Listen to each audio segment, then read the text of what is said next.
is loud enough for them to hear when the movies come up. Okay. Oh, we tested it and it was I adjusted it, so it should be okay. Good evening, everyone. Thank you for joining us for our Caltech Astronomy Stargazing Lecture. I'm Dr. Cameron Hummels. I'll be your host for this evening. So thanks everyone for joining us tonight. Who got an opportunity to see the aurora last night? Did anyone see it? It was very challenging from here in Pasadena, but I saw that it was possible from Mount Wilson or places in the San Gabriel Mountains.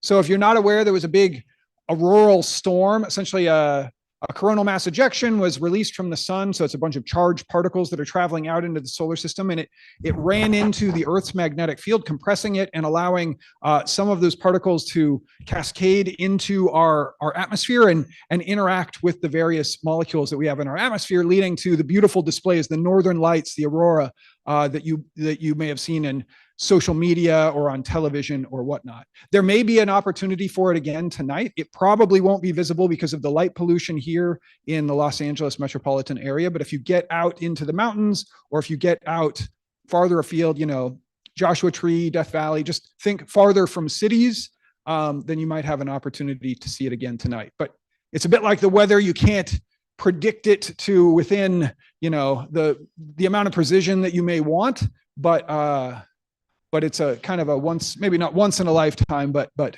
a rare opportunity to see the northern lights from here in California. So our schedule for tonight, I'll do some brief announcements and then introduce our speaker, who's going to talk all about the NASA Voyager mission, probably the most impactful mission in the history of space exploration. And that'll last at 30-ish minutes. And then we'll have kind of an extended Q&A of about 15 minutes with our speaker from all of you, and as well as our online audience. We're live streaming this on YouTube right now. And following that, we will open it up. We'll switch and we'll have a Q&A panel in here that you can stick around and ask questions about the aurora, about there's a comet up right now that's sets just after the sun sets. It's quite close to the sun, but it's the brightness of like Venus or some of the bright planets in the sky. But you can ask various questions about whatever your heart desires in terms of space, physics, astronomy, and so on and so forth.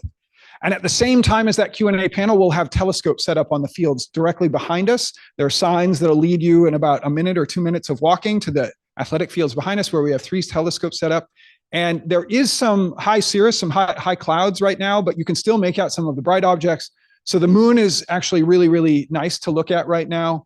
And Saturn, you can see the rings of Saturn. Sometimes under the right conditions here, you can actually see gaps in the rings of Saturn, which is pretty mesmerizing, and hopefully some deep sky objects if the clouds kind of depart. So, and we'll finish up 9:45, 10 o'clock. So feel free to stick around for as long as you like. And if you're interested in checking out the telescopes or coming back in for the Q&A panel, you're welcome to do that.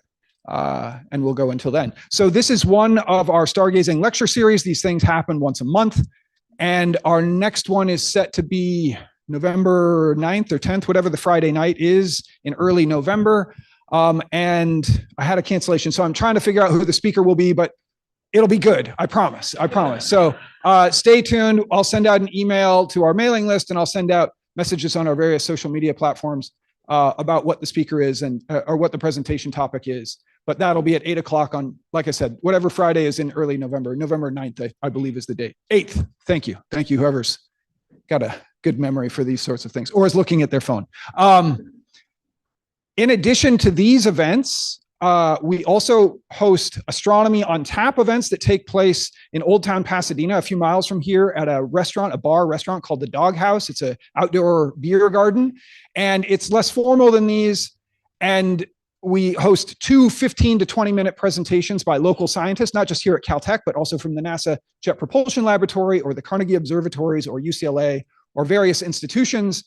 And those consist of two presentations about some scientific astronomical topic, with an intermission period where there's live music, and we bring the telescopes, and we also have astronomy themed pub trivia with prizes. So it's super cool. It's lots of fun. It also is free. So if you're so inclined, I encourage you to join us. Our next one will be a week from this coming Monday, on Monday, October 21st. And our 2 talks, one's going to be about the cosmic microwave background, which is kind of the echo of the Big Bang that we can see, the light echo of the Big Bang that we can see in certain wavelengths of electromagnetic radiation, and the other will be about the search for life in the universe and biosignatures that might indicate the presence of life on distant worlds. So she's going to work for the search for SETI, the search for extraterrestrial intelligence, in the next few months. I think those are all my announcements. Oh, and yeah, I already talked about Aurora and Comet. So, okay, so that brings us to the start of the real show. Our speaker tonight has been here at Caltech for 57 years.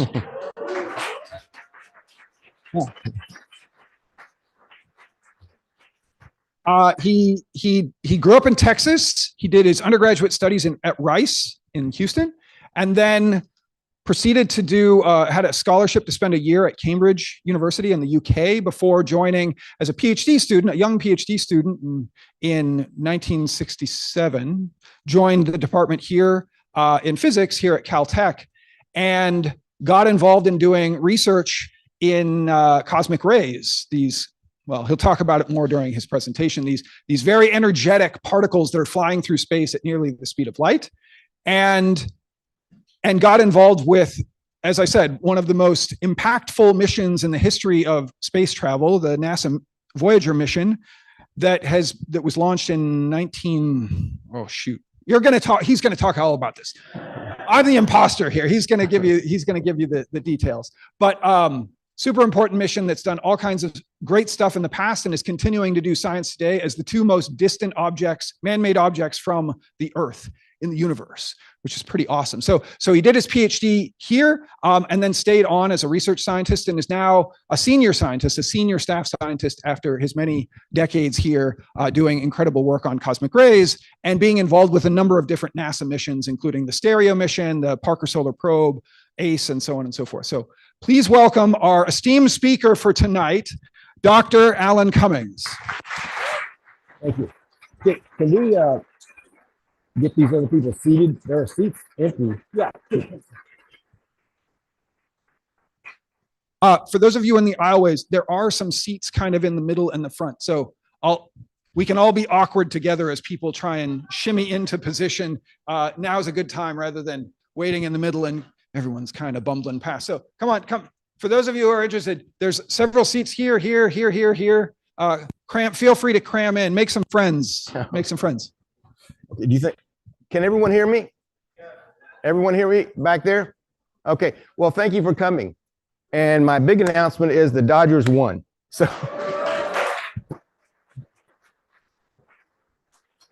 the second announcement is I hope you all got one of these Voyager bookmarks. They're out there on the table. Okay, so Cameron. Okay. Oh, you can't hear me? Is it on? Did you turn it on? Yeah, I did. Well, it said red. Green. It's on. Here, just use this. Okay. Gonna forget this. We've always got sound problems. Okay, can you hear me now? Yeah. All right. Okay, so thank you, Cameron, for that very nice introduction. Unfortunately, it did not contain all the information about me that you need in order to enjoy this talk. So let's get to some of that. There's a picture of me. I run about 5'8". I come in at 160 pounds. And this picture was taken a few days before I had an encounter with the barbecue grill. And look what it did to me. My left arm is 2 inches shorter than my right.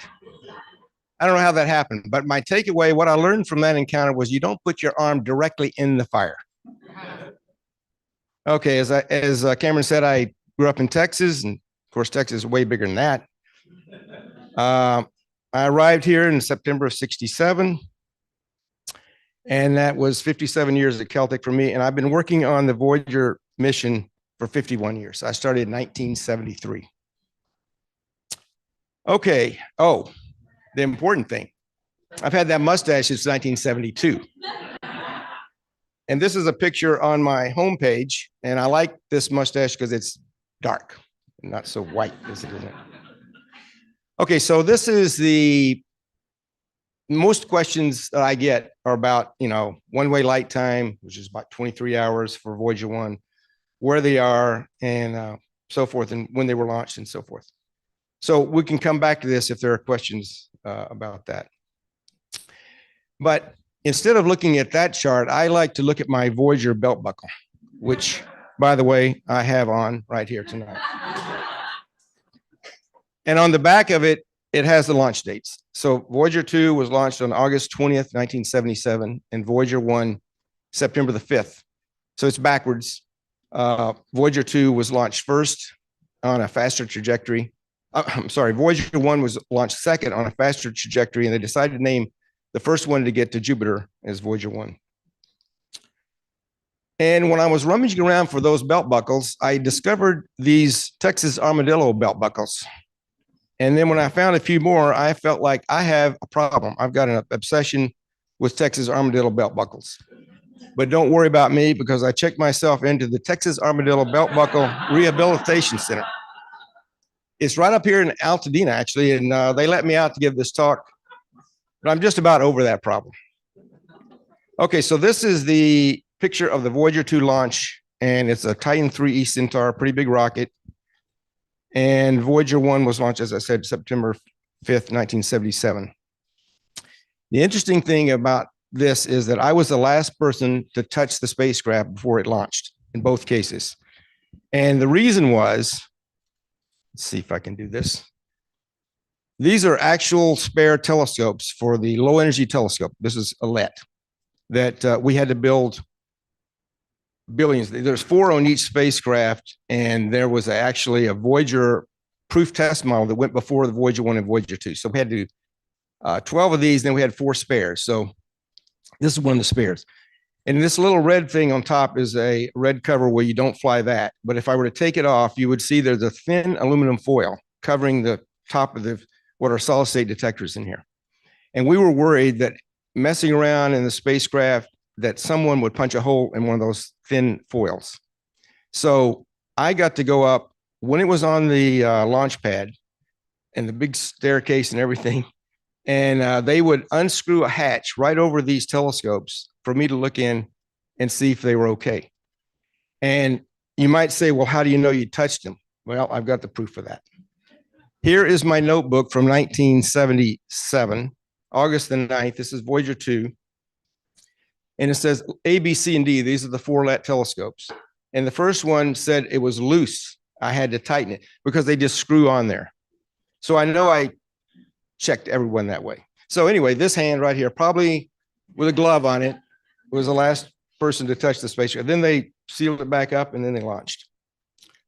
Okay, so you might remember a few years ago, in 2012, I think, there was this big thing that JPL did. They landed the Curiosity rover on Mars, and it made the front page of the LA Times. Oh, everybody hugging, everybody celebrating. I want to compare and contrast that with our group looking at our data for the very first time in 1977 after the Voyager 2 launch. Yes. So there's them, and here's us. Now, to me, that does not look like a very confident group. That looks like a worried group. Everybody was trying to figure out what all those numbers coming back meant. And by the way, that's me right there. I was bent over. I think I was the only one that could read the data upside down. All right, so this is the mission. The original mission actually was just to go to Jupiter and Saturn. In fact, for a long time, it was just called MJS 77. Mariner class spacecraft, Jupiter and Saturn, 1977 launch. But later on, we got to go to Uranus and Neptune. So those are the 4 major planets we want to visit: Jupiter, Saturn, Uranus, and Neptune. And these show the dates of closest encounter. And this all came about because of this young man, Gary Flandreau, who was a graduate student at Caltech. In 1965, he was working over at JPL in the summer, and he discovered this rare alignment of these planets that only occurs once every 176 years. And he said, wow, we could, do swing bys and get a little energy, a little speed bump each time we went by one. You'd visit them all in one spacecraft. So that caught NASA's attention, and they said, yeah, okay, we better do it because it's going to be a long time before we can do it again. And previously, Thomas Jefferson was the president, and he messed up and didn't do it, but didn't exactly have the technology, I guess. All right, so this is the spacecraft. And everyone, the first thing people want to know is how big is that antenna? What's the diameter of it? And I can tell you a way to remember it. It is two of me. Actually, since I'm not 6 feet tall, it's a little more of me. So it's 12 feet tall. So it's not 12 meters, it's 12 feet, and you'll always be able to remember that. Now, it's also 7.5 armadillo units. I thought I was over the armadillo belt buckles, but maybe not the armadillos themselves. So, okay, we got this spacecraft out right now. Voyager 1 is at 165 AU. That's an astronomical, not armadillo units. That's astronomical units. And it's like 15.3 billion miles out. So how big of a transmitter do you think, how much power of a transmitter do you think you need to transmit back to the DSN space where we pick up the signals? 23 watts. It's like a refrigerator sized light bulb is all the power you need to do it. And it's just amazing. Now, the other things on here are the power source, which is a radioisotope thermoelectric generator, which is a big plutonium source. Just radioactive decay heats up the material around it. And they have thermocouples embedded, and we get the DC power that way. There is the golden record. And the golden record has sights and sounds of Earth and directions how to find us. And some people criticize that and said, that's not a great idea, because if they do find us, they're not probably going to be friendly. And I say that's just another reason to beef up our border security and our immigration laws. And then there's a science boom out here on the right. And yeah, you can see that. My experiment is called the cosmic ray subsystem. And it's right here on the top, right next to this antenna. And then there's all the cameras are out here on the end of the boom, and they're all turned off. But we have low energy charged particle experiment, which is got particle detectors similar to ours, but lower energy measurements, and a plasma science experiment, which unfortunately on Voyager, the last one, Voyager 1's failed at 1980 or something, but Voyager 2 was working, and we have run short of power. And just a few days ago, we had to turn off PLS. It's the first science instrument to be turned off on the spacecraft. We've turned off our heaters before that, and we're freezing cold out there, minus 65 C, which we'd never tested to, but they're still working, which is amazing. Okay. Oh, yes. And the total memory that runs the spacecraft is like 70 kilobytes. It's 3 computers. Your 16 gigabyte iPhone is like 230,000 times more powerful. Okay, so these are the planets, Jupiter, Saturn. These are showing the actual size, relative size to the Earth. And you can see the great red spot on Jupiter there is about twice the size of the Earth. It's a hurricane. It's been going for like 300 years. Now, these images were taken as Voyager 1 approached Jupiter, and it made a little movie out of them. But don't you think that is amazing? Look at all those bands going in opposite directions. And around the great red spot, you'll see little tornadoes or something getting swept up. Some make it, some don't. These were the best images we had of Jupiter up until big ground telescopes and the Hubble got built.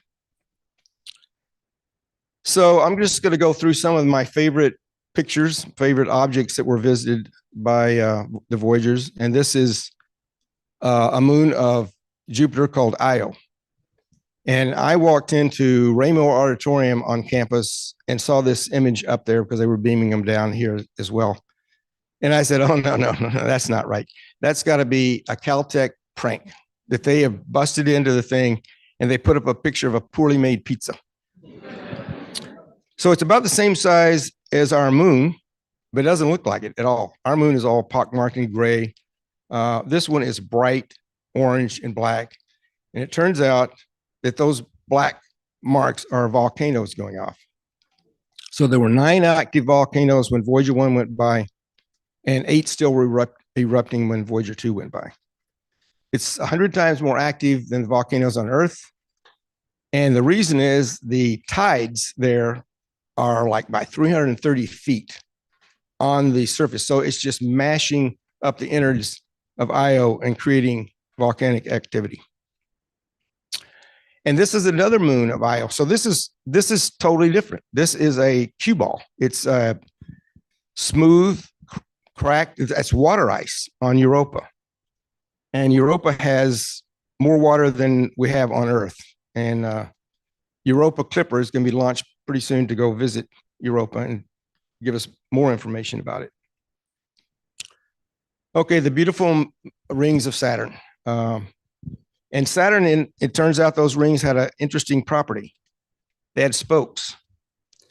And yes, so it wasn't completely, I think what they think it is dust levitated above the rings by electrostatic forces. But I'm not sure that's totally settled. But anyway, that is something we didn't know was going to happen at all. Here is a moon of Saturn, a different one, a little one. It's about 300 miles across. And a lot of people say that's the Death Star. And that crater, something hit it, almost knocked it apart. And that little mountain in the middle is the size of Mount Everest. Then there was Uranus. Now, Uranus didn't look too spectacular, pretty bland, but it had a really interesting phenomenon with this magnetic field and the fact that it's rotating on its side. So the rotation axis is horizontal here, and the magnetic axis is tilted about 60 degrees from it, which was not expected at all. And the center of the magnetic dipole is not in the center of the planet. So that was the big news about Uranus.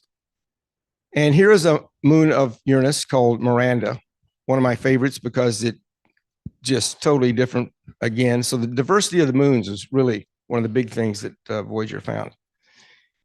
And if you take some close-up pictures, you can see that it looks like somebody's been plowing the fields here. They turned that corner. I mean, I think they think that it actually did come apart and got itself back together. Okay, Neptune. Neptune has the highest wind speeds in the solar system at 1,500 miles an hour. It had a great dark spot. Actually, since this take was taken, the great dark spot disappeared. And it had even a more bizarre magnetic field situation. Its rotation axis was trying to be straight up and down, but not quite. But its magnetic axis is tilted at 47 degrees, and the center of the dipole, magnetic dipole, is the furthest out of any of the planets. It's more than halfway out to the surface from the center. So that makes for a very bizarre magnetic field structure. Okay, Triton. Triton is a moon of Neptune, and it's the coldest place in the solar system at 35 degrees Kelvin, 35 degrees above absolute zero. And it's in retrograde orbit. So that means it didn't form in place. It's a captured object. And it also looks very strange. It's got these black plumes on it, and those plumes turned out to be geysers. Even though it's 35 degrees Kelvin, it has geysers. And I don't know about you, but those little features on the right there look a lot like where the 5 and the 405 meet. And I just hope if the Tritons can get their cars started, they have the traffic figured out on that situation better than we do. Okay, so as I said, there are geysers. Now, this may be a little hard to see, but this is a movie. And what you'll hopefully see, yes, it's pointing out there, is there is a geyser that comes up about 5 miles, and then it drifts off to the right about 90 miles. So, man, really. Geysers. Okay, so those are sort of the objects of the planets and so forth, but Voyager's not done and wasn't done. We're going to go try to get to interstellar space, and we've done that, of course. But this is the first picture I showed, which I did talk about, but now I'll talk about a little bit. So the sun is here in the middle, and it's got a solar wind that blows out. And that wind blows a bubble in the galaxy, in the Milky Way galaxy. And so that's what this whole shape is. It's comet shaped because we're moving, and there's an interstellar wind that's blowing as well from interstellar plasma. And you come to something called the termination shock of the solar wind. That's where the solar wind goes from supersonic to subsonic, makes a shock. And then the wind turns and goes down the tail of the heliosphere. And then the next barrier is the heliopause, called the heliopause, and that is the separation of the plasma on the inside is from the sun, and the plasma on the outside is from the galaxy, from other stars. And we're out there in the interstellar medium with Voyager 1 and Voyager 2. Now, you could make a heliosphere in your kitchen sink. This is a good analogy to one. And this is something that Professor Ed Stone did, who was the project scientist for Voyager for 50 years. And he made this little video and illustrates that. So in the middle, this water rushing out represents the solar wind. And it comes and it's losing pressure and can't hold back the water at some point. And then that water is, after the termination shock, it turns and goes down the drain. And then you get the heliopause after that ridge, interstellar space. So if you want to remind yourself about the heliosphere, just go to your kitchen sink, turn on the water. Now, how do we know we are in interstellar space? And that is kind of a good question. We puzzled about that for quite a while before we announced it. And the reason we puzzled about it was, so the cosmic rays, the particles I'm measuring and interested in, did what they were supposed to do at the heliopause. The galactic cosmic rays from the galaxy, they come from supernova explosions, or they jumped up in intensity. But there's the cosmic rays inside the heliosphere. They're called anomalous cosmic rays, and they disappeared as soon as we went across. So that's it. Okay, we're saying we just crossed into interstellar space. But look at the magnetic field. This is the strength of the magnetic field is the top panel, and this is the line marks where we think we crossed into interstellar space. And the magnetic field strength jumped up. We expected that. That made sense. That was fine. But the angle of the field, the direction of the field didn't change. So people said, wait a minute, we're measuring on the left the field from the sun, interplanetary magnetic field, and on the right, the galactic magnetic field. How could those be lined up? Well, that's a good question. So it took another measurement to convince us that we were actually in interstellar space. And that is an instrument called the Plasma Wave System, PWS.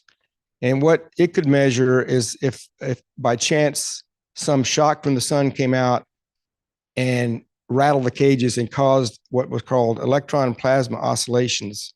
And if they could measure the frequency of those, the frequency tells you exactly what the density is of the plasma.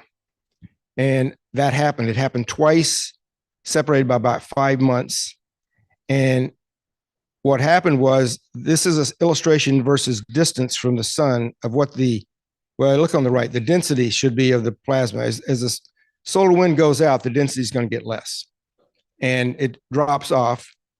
And suddenly, when you get to the interstellar plasma, it was expected that the ratio would be about a factor of 80. So it'd be more dense in the interstellar medium. And in fact, this little happy face represents the PWS measurement, which said, yes, we're not measuring solar plasma. So having said all that, I will say there are some doubters out there, a couple of people that are still battling us over whether we're in interstellar space, but most of us think we are. And here is why I wanted to go to interstellar space. This represents, there's a panel for hydrogen, panel for helium. And this is the energy distribution of galactic cosmic rays. So you go from low energy over to the left to high energy, and we didn't have any idea. So there are two spectra here. One on top is from the interstellar medium, which we just measured when we got there. And the one below is the highest intensity we ever saw at Earth. And what we didn't know was what this intensity was going to be at low energies because of that outflowing solar wind that I mentioned, which has embedded in it the magnetic field of the sun. And that sweeps particles out. The low energy ones cannot get in. And we don't have any idea what intensity this could be. It could be anything, and we would never have seen them anyway. So now we know, and we know then quite a bit of things that are important in astrophysics about the ionization rate of hydrogen atoms and the energy density of cosmic rays, things like that, that we were able to reveal for the first time. So this was really, at the time, the holy grail of low energy cosmic ray physics, is get to the interstellar medium and find out what's going on. And it took us 40 years, but we got the job done. Okay, so this is a picture or a schematic of our Milky Way galaxy. The sun is out here where it says sun, and it's about 27,000 light years from the center of the galaxy. And it rotates around the center of the galaxy about every 200 million years or so. And the Voyagers are going to do the same thing. They're going to go around the center of the galaxy for billions of years. And what's interesting about that, and gives me chills actually, is the fact that the Earth and humanity will not be there. The Earth will be enveloped by the sun in several billion years. But our Voyagers will be there, and they'll be the only evidence we ever existed. Okay, we're nearly to the end of the show. And what do you get at the end of a show? In my day, you got a cartoon. And that's what we're going to show you. We have a cartoon, I hope. Yeah, this looks like I can play something. It's a Voyager cartoon. It was sent to me by a person in Australia. And I don't hear anything, which I think I should. Yeah, there should be music playing.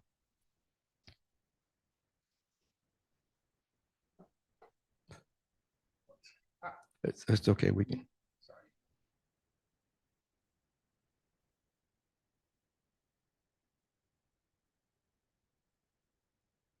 Turn on the sound. Okay.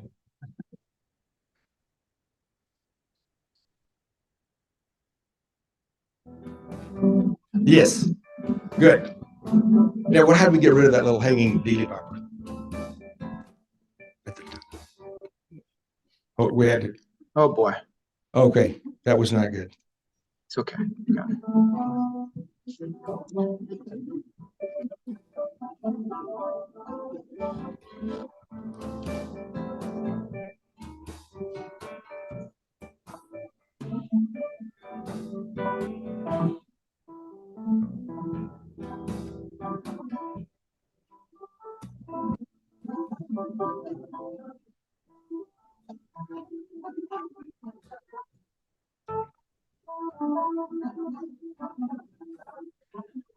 Okay, I regret to tell you that there are two cartoons. And that was the second one. So let's see if I can get the first one. They look similar, but they're different.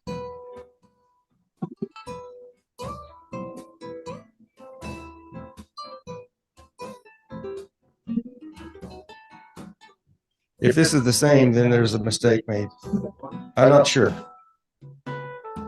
No, because he hasn't landed. Okay, yeah, this is the first one.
Okay, well, you've already seen the alternate ending.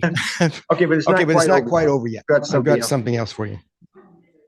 So On on Valentine's Day of 1990, 1990, Voyager Voyager 1 1 turned the cameras back on and took a and took a picture picture of of the solar system. It took a whole bunch of pictures, but this is one of them. And that little dot there is been dubbed the pale blue dot by Carl Sagan. And Carl Sagan wrote a book about it. And he also narrated this video I'm going to show you, which I think has a very powerful message. See if it, oops, that was not right thing to do. I think I got it now. Yeah. That's here. That's home. That's us. On it, everyone you love, everyone you know, everyone you ever heard of, every human being who ever was, lived out their lives. The aggregate of our joy and suffering. Thousands of confident religions, ideologies, and economic doctrines. Every hunter and forager, every hero and coward, every creator and destroyer of civilization. Every king and peasant, every young couple in love, every mother and father, hopeful child, inventor and explorer, every teacher of morals, every corrupt politician, every superstar, every supreme leader, every saint and sinner in the history of our species lived there on a boat of dust, suspended in a sunbeam. The Earth is a very small stage in a vast cosmic arena. Think of the rivers of blood spilled by all those generals and emperors, so that in glory and triumph they could become the momentary masters of a fraction of a dot. Think of the endless cruelties visited by the inhabitants of one corner of this pixel on the scarcely distinguishable inhabitants of some other corner. How frequent their misunderstandings, how eager they are to kill one another, how fervent their hatreds. Our posturings, our imagined self-importance, the delusion that we have some privileged position in the universe are challenged by this point of pale light. Our planet is a lone speck in the great enveloping cosmic dark. In our obscurity, in all this vastness, there is no hint that help will come from elsewhere to save us from ourselves. The Earth is the only world known so far to harbor life. There is nowhere else, at least in the near future, to which our species could migrate. Visit? Yes. Settle? Not yet. Like it or not, for the moment, the Earth is where we make our stand. It has been said that astronomy is a humbling and character-building experience. There is perhaps no better demonstration of the folly of human conceits than this distant image. To me, it underscores our responsibility to deal more kindly with one another and to preserve and cherish the pale blue dot, the only home we've ever known.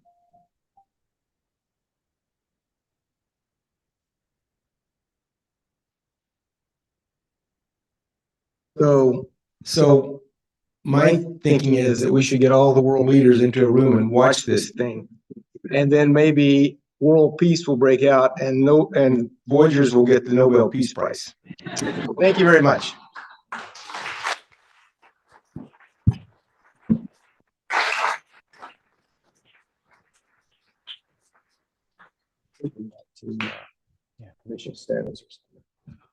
Okay, we can take some questions for our speaker. Are there questions in the audience?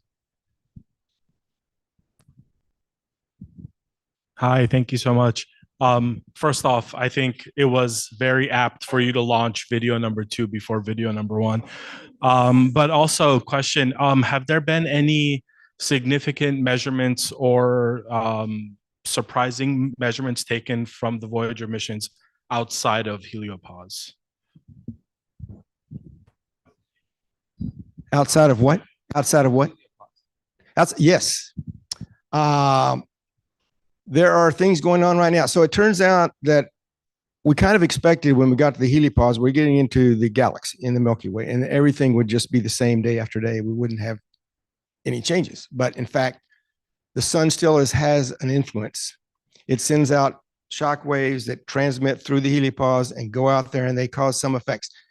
They're not huge effects. The galactic cosmic ray spectrum I showed you, for example, is the same at Voyager 2 as it is at Voyager 1. And we're talking about small changes that we are still trying to figure out what is going on. For example, if you look in the direction perpendicular to the magnetic field out there, there will be periods of time when the intensity drops, but parallel it doesn't. And it has to do with the sun is causing it. There's recently been some other phenomenon, a jump up in 2020 of the magnetic field and the density that we're still trying to wonder, what is that? Why did that happen? And that's not settled either. So yes, there's puzzles and still observations to make. In fact, in our instrument, we're seeing oscillations of the intensity of electrons, for example, which we didn't expect. We don't know why that is. They're like 11-day periodicity. What is that? Things like that. So yes, the mission is not over. There's plenty of things to puzzle over and measure. You have another one of these? The other one was failing, so I'll just pass it around. You can close the Zoom now. I just have it full screen. Additional questions for our speaker?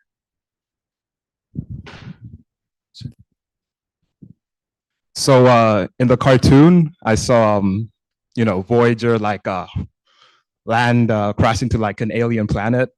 Is there any like concern that Voyager will get caught by the gravity of like any other planet or any other like celestial object?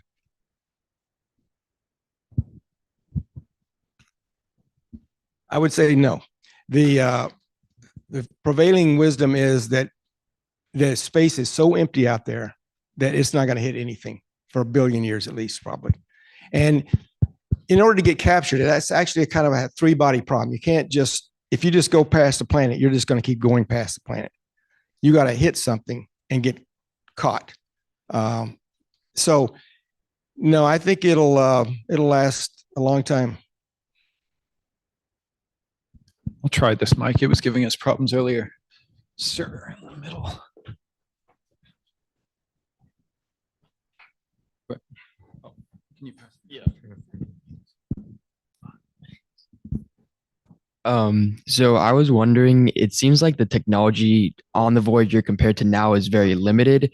So if that like limited opportunity with the planets aligning would have happened with like today's technology, like how significantly different would it have been? And kind of like, what do you think could have come out of it maybe like differently from how it was sent in like the 70s? Yeah, so there's a movement underway to make a something called interstellar probe. We'll see how that develops, but that's going to be a faster spacecraft, a higher tech, but actually in terms of some of the measurements that we make, the way we make them, that is not too much different than it's been in the 70s. We've added some striping to the detectors so you can get direction information better. You get higher mass resolution if you want to measure isotopes of the elements. But That's not too much different. And the computers now with what they're doing with what they've got is totally amazing. They're overcoming anomalies left and right. And Voyager is limping along. It's getting to the end. We're hoping that we can make it to the 50th anniversary, which would be in 2027. And that looks like a doable goal. Not all the instruments will be on, but the two that are the lowest power ones are the magnetometer and the PWS, which I showed you. They'll last the longest. But I would, so it'll be interesting to see if Interstellar Probe catches on and gets funded and goes. And there is one gap in our measurement that's unfortunate on Voyager. It's a low energy thing between the solar wind speeds and the start of our cosmic rays. There's a missing energy gap, which is very important, actually. It's, I don't want to get into all the jargon, but that's one thing we are missing, and that would be covered in a new instrument. Will it pass it? Will like Interstellar Probe get past, like catch up to it and pass it because it's traveling faster? It could be over a long time. Okay. That's a good question. I don't know what the actual, I thought he was supposed to get to 200 AU in 10 years or something. I can't remember. Oh, wow. Okay. There was a question online. Has Voyager changed its, has there been a measurement of its speed changing relative to what it was in the inner solar system? Has it slowed down? Presumably. No. Okay. It's, and that's the thing. There's nothing acting on it. We do have, it's constantly moving a little bit because it will drift off. So you may not know this, but we don't get all the data. The aliens mostly get it. The DSN is called the Deep Space Network. It consists of these antennas around the world that were situated in such a way that we would have 24/7 coverage when we were encountering the planets. And we did. But now Voyager 1's gone north. I didn't mention that. And Voyager 2's gone south. And so actually only the station in Madrid can deal with Voyager 2 because it's in the south. And so we're only getting, maybe 6 hours of coverage a day, 6 to 8 hours of coverage a day. So we don't have a store and dump thing, except for one instrument, but that's minimal. So the data comes whizzing towards the Earth. It's got to be pointed at the Earth all the time. And when the DSN has time to observe it, capture the data for us, they do. And they usually do every day. So there was an interesting thing when the termination shock was a big deal at first. That was the first structure we wanted to come to. We knew it existed, but we didn't know where it was. And we kept doing all sorts of measurements and calculations and figuring that out. So, and we were getting, as I just said, it turned out we crossed the termination shock on Voyager 1 in 2004, December the 16th. I know that because it's my son's birthday. And that was the only day that year that we got no coverage on Voyager 1. So we missed the crossing, but we knew from the data before and the data right after that we had crossed. On Voyager 2 was a much better situation. We got 5 crossings or something back and forth. It was really good. And of course, they paid a lot more attention to us after that because we said, what happened? We lost our termination shock crossing. But they do the best they can. The DSN is shared with all these other missions. There's a lot of demand on it. And we feel, we're getting a sample of our data. As I said, it goes past the Earth. Other civilizations get the rest of it. We can take a few more questions before we finish up. Get somebody in the back here. Is it here? Hello. You lost me, or I got lost a little bit on the slide with like the helium going down or the hydrogen. I was wondering if you could go over that again and just sort of like simplify what I was supposed to pull from that. Towards the end, when I was talking about the energy distribution of the cosmic rays, was that what you're talking about? Yes, that one. Yeah. Okay.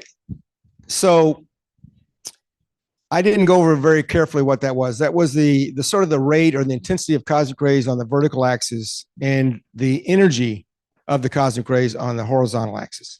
So typically you get more low energy particles than you get high energy particles. And that curve was showing you that normally falls off the higher energy you go, there's fewer particles. And the point of that was that the lowest energies that were shown there, and they are excluded from the inner heliosphere, from the Earth, for example. We see particles of that energy, but they started out with a lot more energy in the interstellar medium before they got here, because they lose energy trying to get in. So we didn't have a direct measurement of what those intensity of those particles would be at that energy in the interstellar space. And that was true for both hydrogen and helium. I just pointed out, we measured the energy spectra like that all the way up through nickel in this paper that he just referenced. And those are very, very helpful for when we're trying to model the environment where stars form and where the galaxy behaves without it being kind of biased by our local neighborhood and the particles that get into it. So it's super helpful for the kind of work that I work on too. Okay.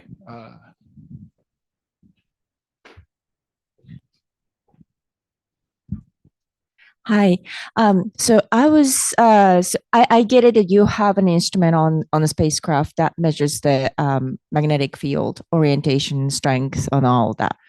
That seems like to me it was where you are, where the spacecraft is.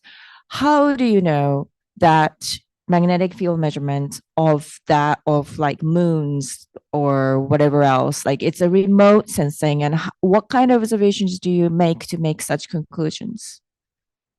About the magnetic field being halfway to the surface. Yeah, or like in the position, this is where the center of the magnetic dipole is, and this is what the orientation is. And yes, it's modeling. It's modeling based on the measurements that they made flying through that encounter. They made measurements of the magnetic field, and they said, okay, what could explain the weird behavior that it was? And they came up with a model of a magnetic dipole halfway to the surface, angled in that direction, would explain it. Thank you. So that's how they do it. Okay. Okay. Oh man, you guys are keeping me busy. I can't control this screen anymore for some reason. What if I did that? That doesn't do anything. Okay, I have a question about the termination shock and heliosphere theory. What's the history of that theory? Like, did your measurements sort of inspire that theory, or was that something that had been theoretical for a long time? That was known for a long time. I mean, that was known that it should be there. That was eventually the density is going to drop, the pressure is going to drop, and eventually you're going to have a termination shock of the solar wind. So we started off actually in the early going. We didn't know where that was, to the fact that it might be before we got to Jupiter. People had originally some ideas that it might be before Jupiter. Well, it turned out to be way beyond Jupiter. When does the power run out, the nuclear power? The nuclear power. So it will never officially run out totally, because it's always a half-life thing. It's a radioactive decay. So always be a little smidgen. Eventually, I suppose the last atom will disintegrate. Maybe there is an end. But as far as we're concerned, we need some power to operate the spacecraft. We need some power to operate the instruments and the heaters that we had. And we lose about 4 watts per year. And we're probably about halfway. We started off with something like 400 watts at launch, or 400 and something. And we're, down to 270 or something. I don't know. Maybe Cream knows, actually, right? Cream's on the flight team at JPL. But I think it's around 235. And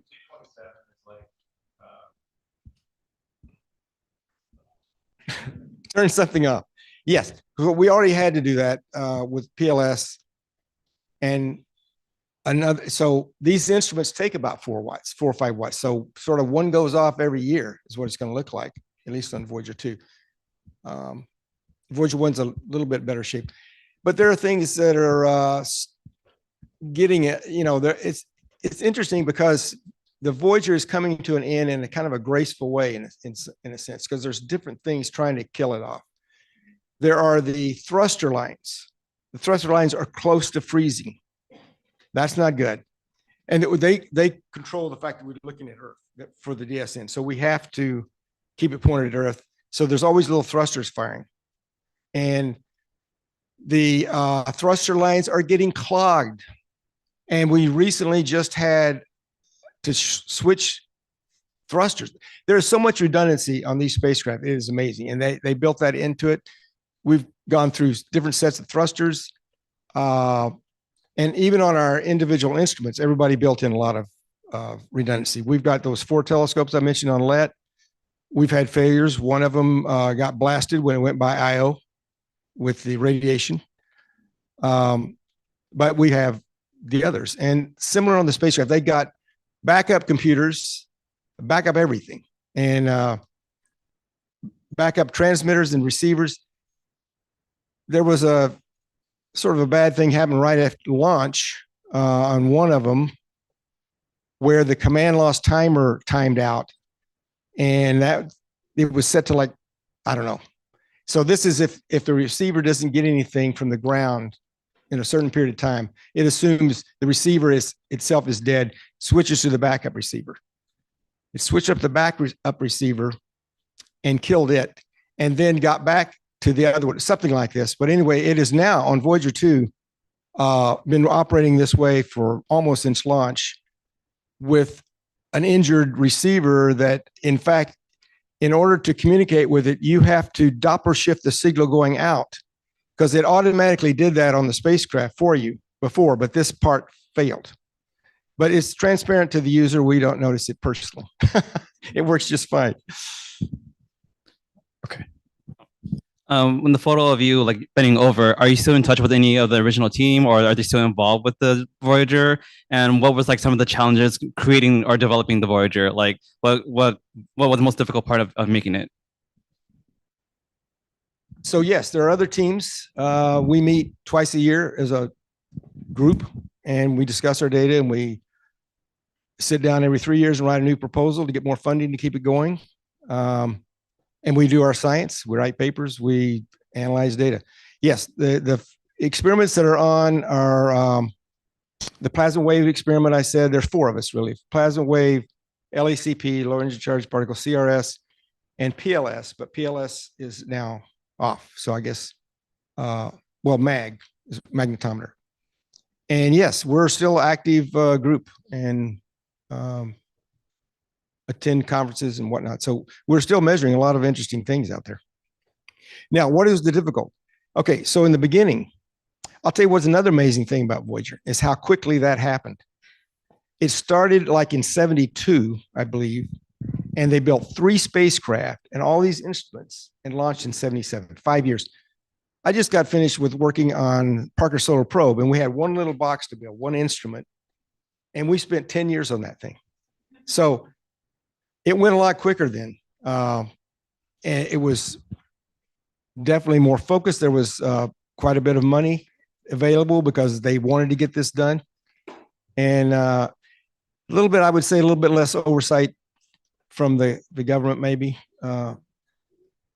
I sneaked in my initials on one of those LETs. They don't know about that. They would have caught me on that with nowadays, you know. All right. I think that brings us to the end of this. So thank you very much to our speaker. Wonderful presentation.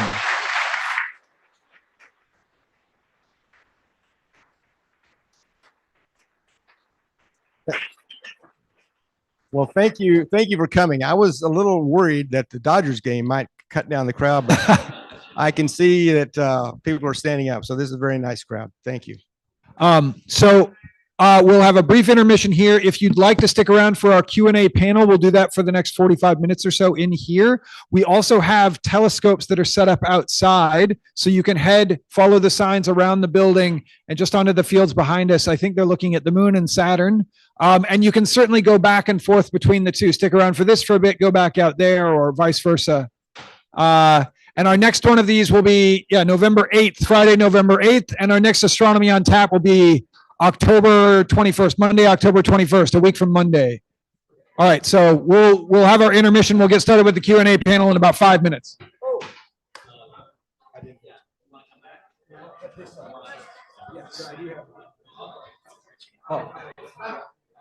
And if anyone's missing a silver charm, we have a silver charm that maybe somebody dropped in the lobby area.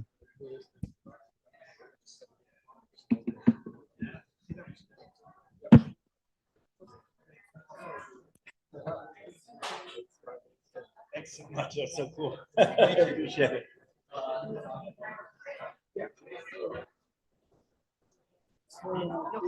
Here. Let's see.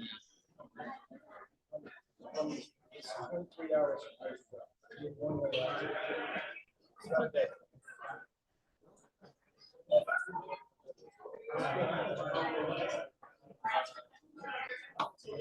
Glad you put the armadillo in. Yeah, that was good. Thank you so much. So Sorry, it's a. It's a bit odd. So Gary, how did Gary come across? What was he doing that made him focus on trying to figure out? How did that happen?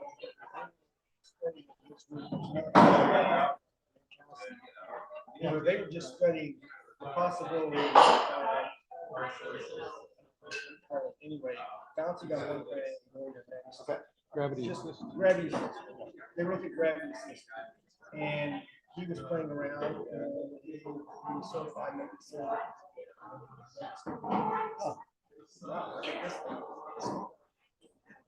So the Voyagers got about half their speed almost encountered.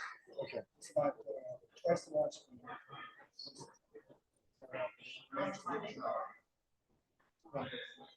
So amazing. Yeah. Thank you so much. It was so entertaining. Thank you. Hey, how you doing, sir? Hey, I just a quick question. How's the team decide what to do on the roll back? Okay, that was done by Carl City and his wife, and a little team. And yeah, there's a, you can probably Google that, find out what's on pictures. All music on there. Yeah. Chuck Berry's on there, Johnny B. Good. Yeah. Chuck Berry actually came to one of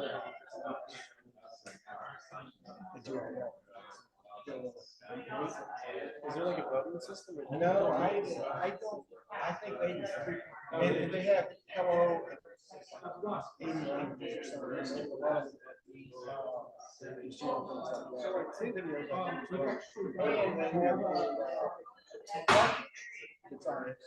of instructions of how to play. It's not a. It's a 33. I don't think it's 33. Well, it's actually a grooved record. Yeah. With a cartridge. And then on the gold part, it describes how to set it all up.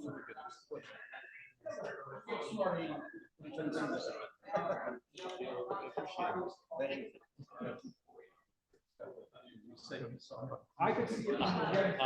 Curious about how much software on the Voyager, so kind of the original software. I'm assuming you guys had to do some sort of firmware upgrades or something over time. Well, I usually created some software. I didn't go into the anomaly.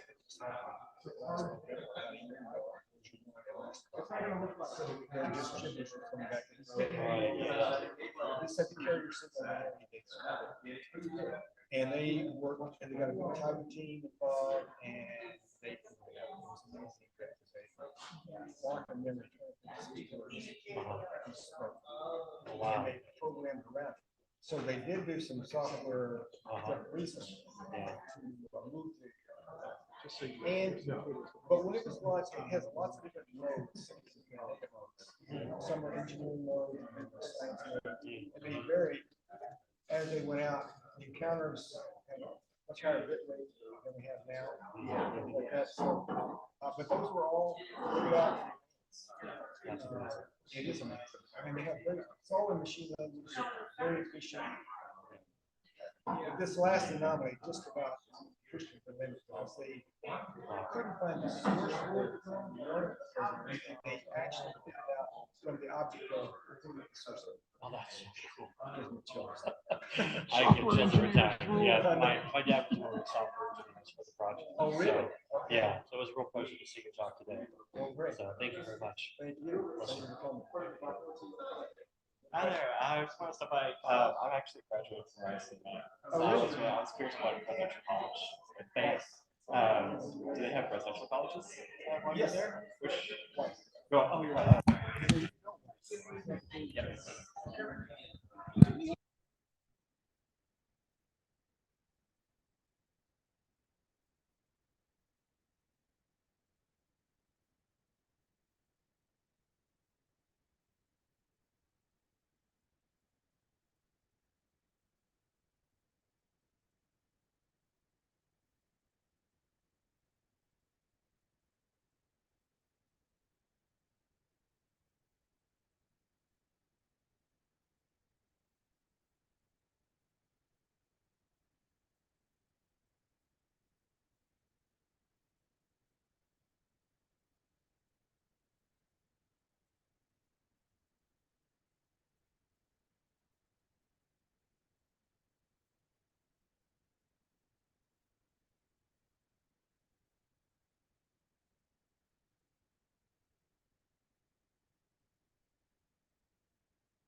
All right, we'll get it started in just 1 second with our Q&A panel.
Thank you very much. Okay, well, thank you. Your name? Davis. Take a seat, guys.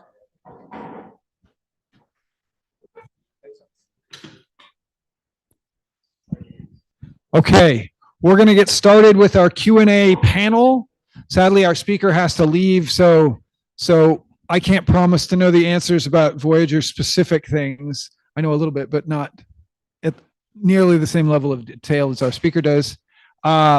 But we do have one of the members of the panel was on television today on ABC News talking all about the auroral activity, the northern lights that have been going on. He works a lot on related science. But we'll just go through and each of us will introduce ourselves and say what sort of science we work on. I'm Cameron Hummels. I'm a research scientist here and director of the outreach program. And I work on galaxy evolution, supercomputing, simulations, trying to understand how galaxies form and evolve, as well as their kind of atmospheres, this low density gas that we refer to as the circumgalactic medium, and how that feeds or doesn't feed galaxies and determines their evolution. Hi, my name is Gabriel Muro, and I am a postdoctoral researcher. I work primarily with Parker Solar Probe, which Alan mentioned a bit. Parker Solar Probe is measuring energetic particles coming directly from the sun. It's pointed mostly in the direction of the sun and its magnetic fields. And what I'm interested in is how energized particles will accelerate, essentially starting from zero velocity up until some good portion of the speed of light during things like solar storms. And they have some direct relationship with the auroral activity here on the Earth when they impact our atmosphere in great abundance there. So yeah, generally anything in the inner solar system regarding particles is my area of specialty. Hi, everyone. I'm Harshita. I'm a second year graduate student in astronomy. I do very different things. So I study cosmology, which is the study of how the universe evolved and is how structure, especially, which is what we refer to by galaxies and galaxy clusters, evolved.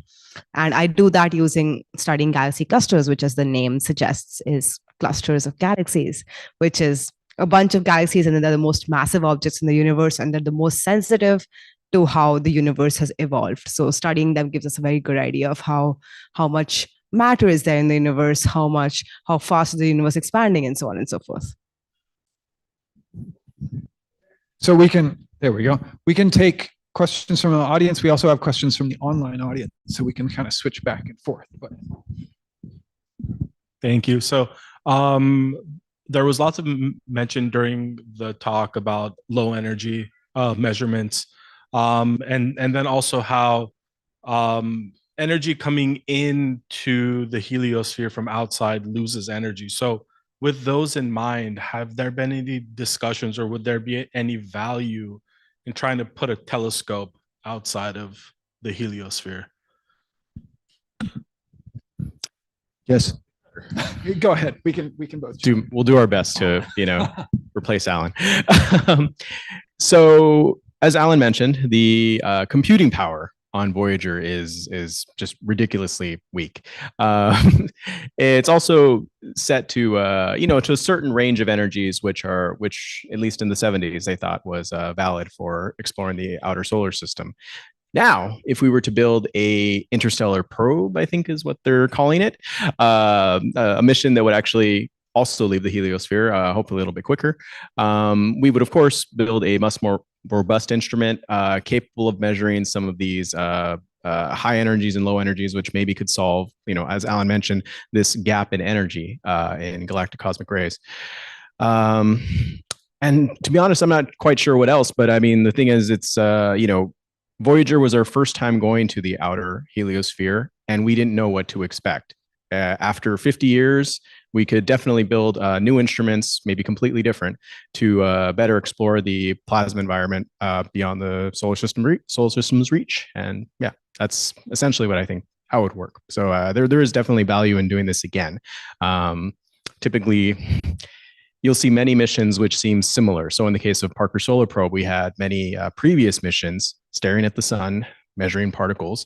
But as time went on, we started fine tuning them and measuring, we want to measure the solar wind in much more fine detail to see how turbulence affects it. And then when it comes to high energy particles, we're like, well, maybe we shouldn't just measure only protons and electrons. Maybe we should see what else is there, other sorts of elements and things like this. But this was not on the original missions that we built back in the 60s and 70s. So with time comes more, I guess, collective knowledge and ideas for how you would design a better mission. So definitely would be worth going again to the interstellar region.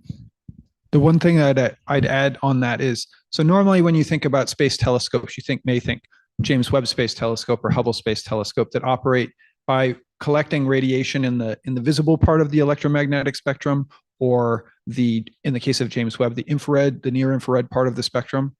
That wouldn't be affected that much between viewing that from in the solar system versus viewing it outside this kind of heliopause where the solar wind ends and you're in interstellar space. We're going to see, for the most part, the same light that's coming through there. There's no sheath that's preventing those photons from getting in here. But particularly these cosmic rays, did he talk? I mean, I know he mentioned a lot of cosmic rays, but did he formally define cosmic rays during his talk? No. Okay. Should we do that? Would that be helpful? Cosmic rays are very energetic, fast-moving particles. Essentially, when he showed the plot at the end, and there was the question in the back about his paper from 2016, it showed hydrogen and helium. These are nuclei. These are the cores of atoms. So hydrogen atoms make up the bulk of cosmic rays, and then some helium atoms, the next most massive element. And then a much smaller amount are from heavier elements. So all the way up the periodic table. So you've got these little charged particles flying through space, and they're traveling at relativistic speeds near the speed of light. And the faster and faster they go, the more energy they carry. And they're because they're charged particles, they're deflected by magnetic fields. So the fact that the sun and the planetary systems have magnetic fields, it can essentially shield us from these distant particles that are flying into us or flying out from our sun. So we get we're still not fully we don't fully understand all the mechanisms that accelerate these particles to really, really high energies and high speeds, but generally supernova shocks, so exploding stars, shock waves, regions around supermassive black holes in the centers of galaxies, sort of energetic environments like that are the things that we think are strongly able to accelerate these to the speeds that we measure them. But it's definitely an active field of research, one that our speaker works on, and one that this speaker works on. Go ahead. And just to be clear, we have no other way of detecting magnetic fields unless we are in the magnetic field directly. This is called an in situ measurement. You have to be there to actually experience it. You can't. We have no telescope that's capable of seeing magnetic fields from great distances. So yeah. So it's a really good way of understanding distant environments, just like when we take pictures of distant environments. But this is through a different kind of medium. Instead of electromagnetic radiation, it's from particles that are traveling those distances to us. And so measuring it with a telescope that's outside of our kind of local shield is really, really useful. Okay. I just try and get down to the basics, Yeah, I also have a question about the magnetic field part. When in his talk, Alan mentioned the magnetic fields of Uranus and Neptune, and he said that they're misaligned. I was wondering if we know kind of what causes that. Because for Earth, we know that it's liquid iron swirling around in the core. I think Neptune and Uranus don't have liquid iron cores. So do we know what causes it? So those magnetic fields are rotating something conductive. Here in Earth, this would be liquid iron, which is sort of an exotic thing. You have to heat it up to very high temperatures. In large gas giants like Jupiter, Saturn, Uranus, and Neptune, you typically have something else, which we call metallic hydrogen. And we don't have metallic hydrogen here on the Earth. Basically, if you compress hydrogen down under extremely high pressure, it starts to take on properties similar to like a metal flowing. So metallic hydrogen is not, don't think of it as some hard kind of substance. It's something conductive. And because Uranus and Neptune and all these gas giants are rotating around just like the Earth, they'd also generate a magnetic field. The interesting thing that Alan mentioned was that the rotation axis of Uranus in particular seems to be offset a ton. I forget the exact number, but it was like 60 degrees. Yeah, this is a big discrepancy where your magnetic field, North Pole, doesn't match anywhere close. It's 60 degrees off from the real magnetic field. This, imagine if the North Pole magnetically was coming out of like Mexico or something like this, This is really a huge tilt. So I believe this has to do with the formation of the solar system. Nobody really has a clear idea. So this is just like what I've heard lately and can probably be tossed away in a few years with more research. But the idea is that there was some large impact that occurred that it's tough to imagine impacting a like gas object, but it disturbed it enough where it's turbulently not flowing all the same way. And there's also the issue of whether some of these gas giants actually have a solid core deep down. One idea I've heard in the past was that the solid core is still rotating in its original direction while the outer layers are, being sloshed around due to this impact. That's one idea. And of course, there's also the possibility that this is just sort of in flux and it's adjusting to match its magnetic field to the match its magnetic north to its rotational north. And maybe if we wait around, a few million years, something like that, it might sync up again.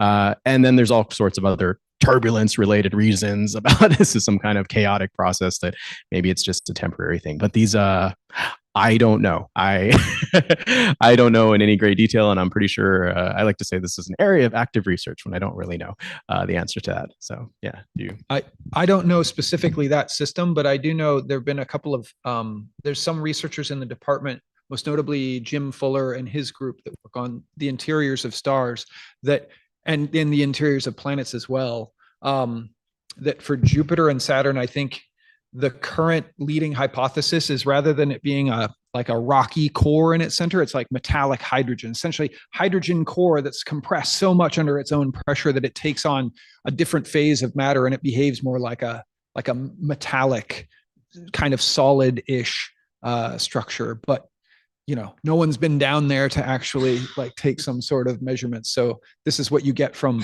the vibrational modes on the surface being able to tell you something about the interior. There's a talk from like 2 years ago in this series that's recorded online that talks about planet quakes, I think. So for what it's worth. Additional questions?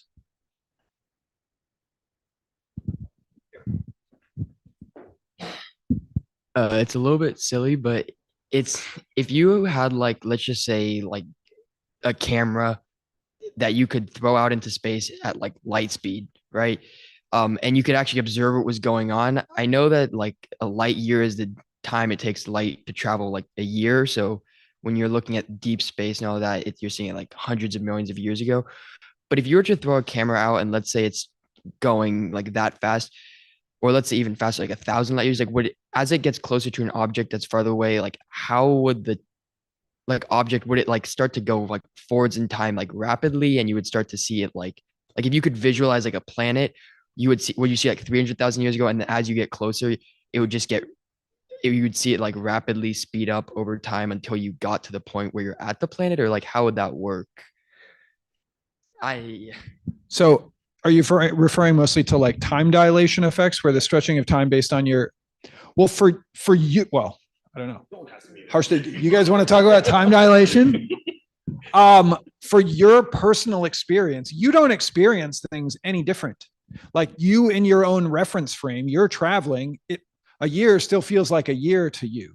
It's how the world, how the rest in other reference frames relative to your own, how time is passing. The idea, we have an intuition here based on our experiences in a non-relativistic environment, where when I speak to you and you speak back to me, when I snap my fingers, you hear that snap pretty much instantaneously, but that is not real. There is a delay. Of course, it's very, very small because in this case, we're talking about the speed of sound, but that's different. The speed of light is very, very fast relative to any other thing that we perceive in our lives. But for the vast distances and the vast speeds at which things are traveling in the universe, that breaks down. And Einstein's theory of general relativity basically special relativity and general relativity describe how that's different. But the idea that there's like synchronicity where two different events happening in the same,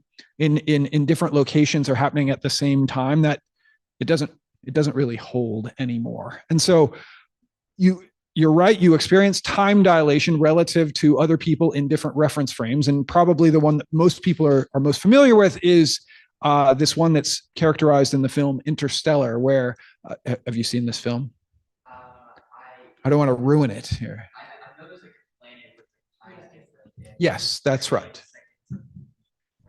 Right. So when you're close to very massive objects, like a supermassive black hole or something like that, time passes in a different manner relative to a different reference frame that's outside of that massive object. And this happens in the film where, they're down on the planet for like 45 minutes and then like 15 years happens for the person who's up in the ship that's waiting for them to return.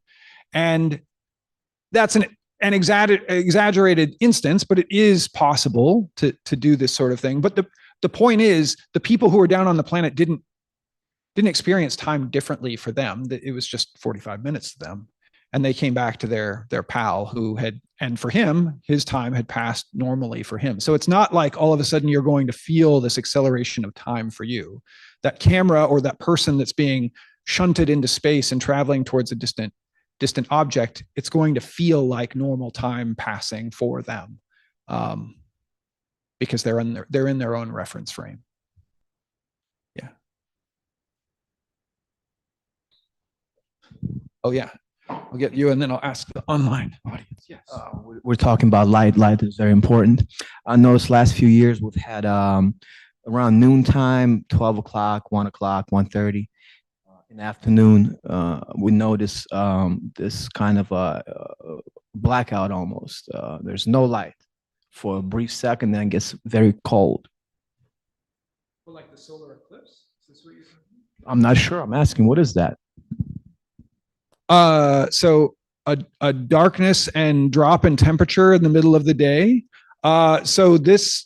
The only thing that I could think that you're referencing is a solar eclipse, when the moon for a brief few moments passes directly between the sun and the earth. You have a total solar eclipse. So this happened most recently in April of this year, and certain locations, not here in California, but Texas and up through the Great Plains, and then up through the Midwest, and then up through New England, experienced where the shadow of the moon was crossing and causing this total solar eclipse, where the temperature does drop by up to 10 or 15 degrees for a few minutes. Is just like if you're standing in the shadow of a tree, your temperature is going to drop relative to if you're standing in direct sunlight.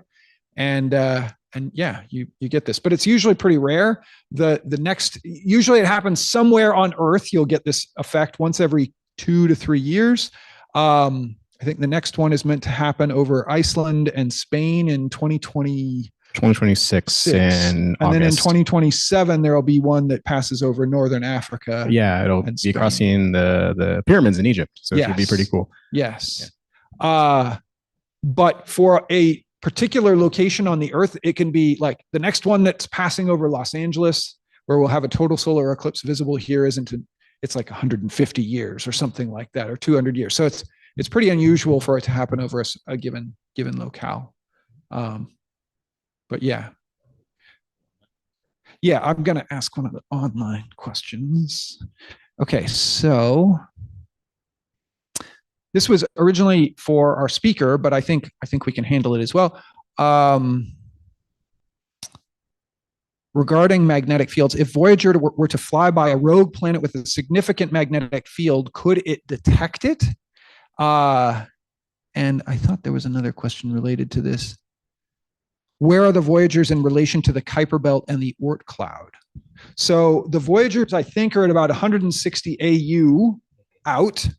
Trying to recall. That's still Kuiper belt, I believe. Yeah, it's still Kuiper belt. So Pluto is in the everybody loves Pluto, right? Pluto's in the Kuiper belt, which is this collection of objects, much like Pluto, kind of icy chunks in the outer solar system. And I think it starts at about 80 AU.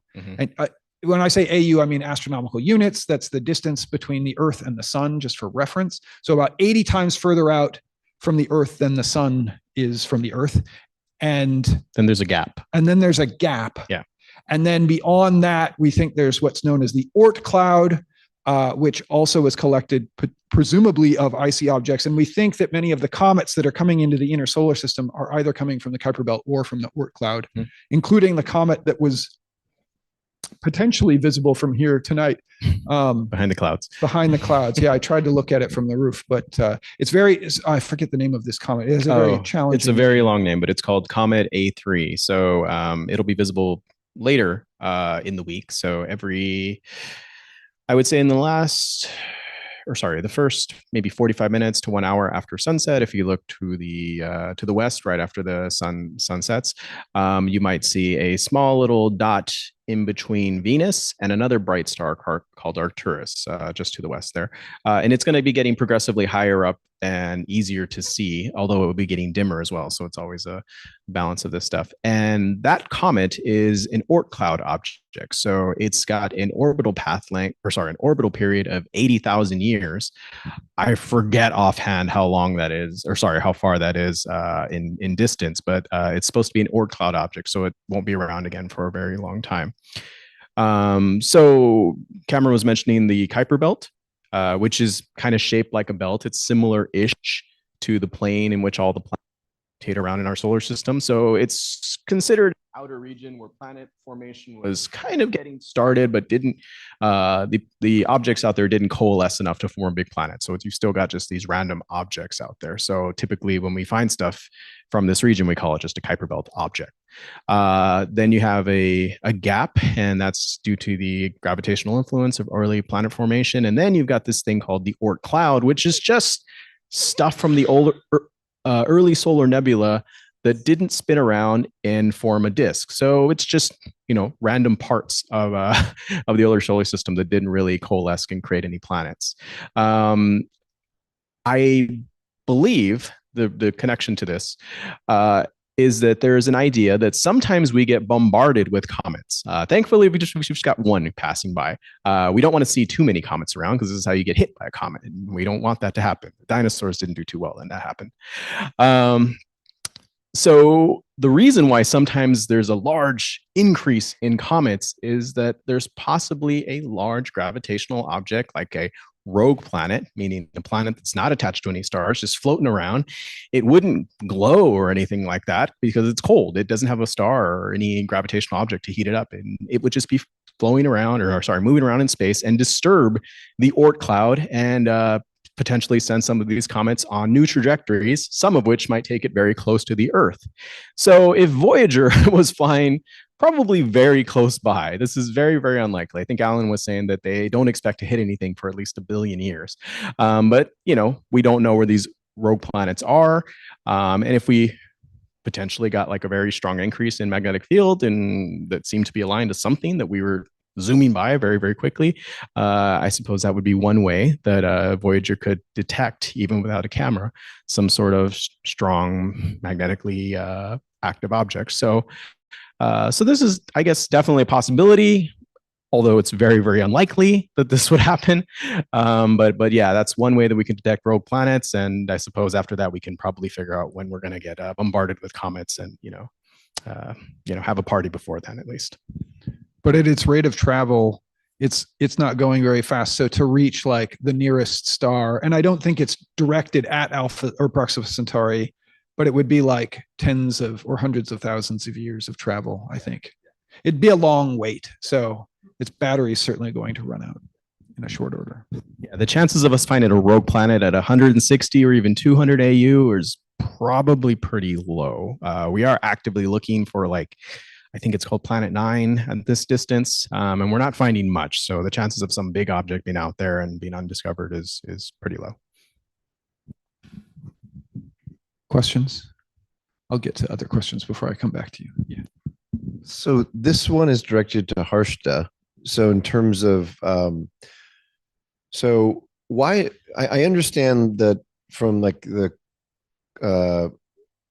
microwave background that you can see that the universe is smooth, right? But why do we think that if basically space expanded, right? Why do we think that it started out so infinitesimally small as opposed to just if space is infinite, that it didn't just all happen at the same time everywhere? Does that make sense?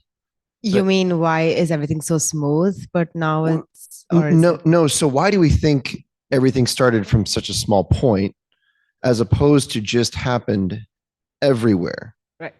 Right. So it basically talking about the Big Bang, right? So why do we think the Big Bang happened in the first place? So one of the things, so just as a context to everybody else, the cosmic microwave background is the first snapshot that we have of the entire universe. So it's the first light that we have ever received from anywhere ever in the entire universe. It's really cold. It's really hard to measure, but we have made great measurements of it. And just this very cold, like 3 Kelvin photons, which is like the space is like what, 1 Kelvin, 2 Kelvin? Yeah. So just like 1 Kelvin above the temperature of space. That's how cold photons we're getting. And that's the first light from the universe. And that just measuring those photons gives us a lot of insight into how the universe was at that time, which is just like 300,000 years of the Big Bang, which is the first light that we've ever gotten. So your question is, why do we think the space is expanding? So right now we have measured, so how the universe is expanding. And there are multiple measurements that I can go through, and there's a lot of science being done on them, which is basically you can measure supernova, you can measure the distance to that supernova, and you see that space is actively expanding. So we are not at any privileged position in the universe. Like we've not just been popped up into existence and then something different started happening the moment we started popped out into existence. So considering the fact of space expanding right now, that makes us think that space was always expanding.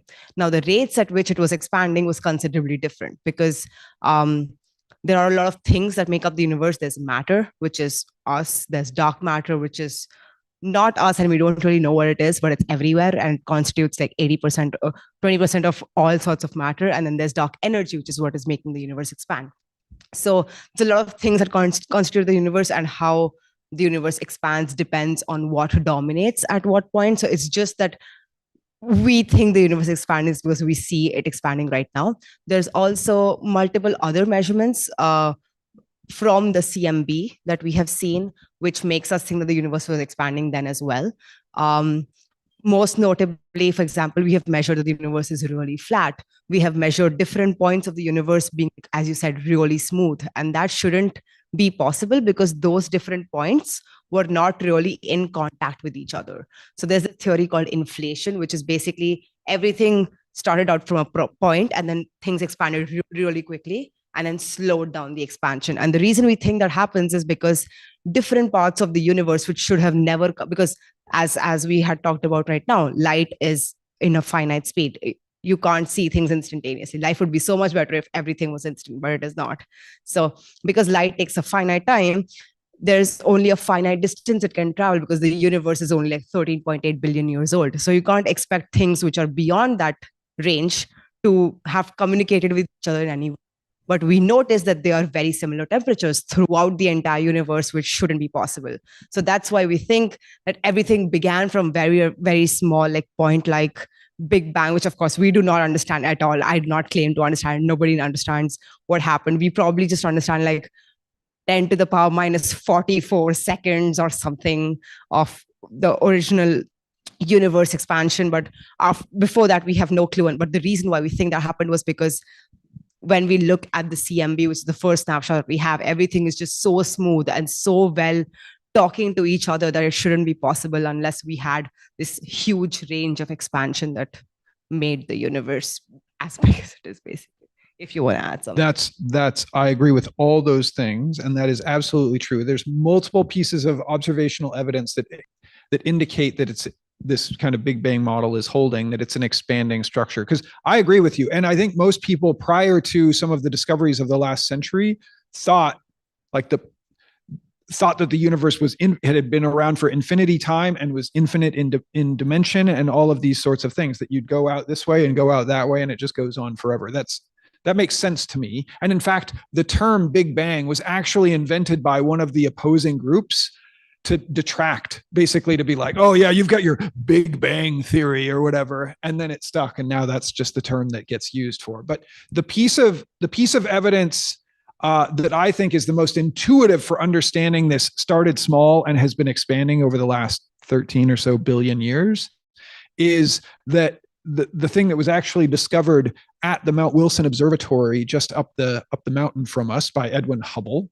And that is that when you look anywhere in the universe at distant galaxies, they're all traveling away from us, basically. There are a few exceptions like the Andromeda galaxy nearby. But for the most part, when you look at a distant galaxy, it's moving away from us. And the ones that are farther from us are moving faster away from us. And that seems really weird at first glance. It's like we're in the center and everyone is fleeing away from us. But